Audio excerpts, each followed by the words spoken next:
Hey guys, so here I am making my fabulous meaty Bolognese sauce, and I'm going to show you how I make it meaty. But the real reason for making this video is that I wanted to show you what this nifty immersion blender does.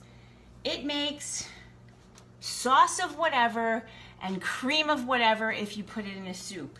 This is my sauce. It's very chunky. Now, I like chunks, but my husband doesn't really love chunks, and neither do lots of kids. So I thought I would show you very quickly what you do about that. Here we go. This goes right into the pot. That's what it's made to do. And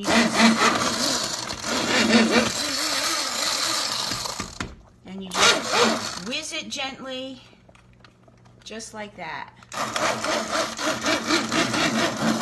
And you can make it as chunky or smooth as you want it to be.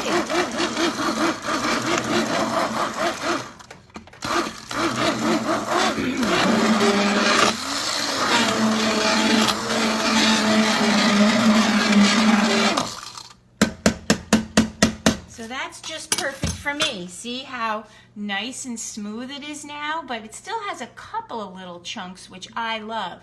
This really makes a smooth sauce, and you can also do this in any kind of bean soup or any kind of vegetable soup if you want to make it have, if you want to disguise the veggies or make it have a creamier consistency. Now, to this sauce, to make it meaty-ish, I'm going to add some dried quinoa and some lentils. And I'm going to stir that in, and I'm going to add some veggie broth because the quinoa and the lentils take up the veggie broth.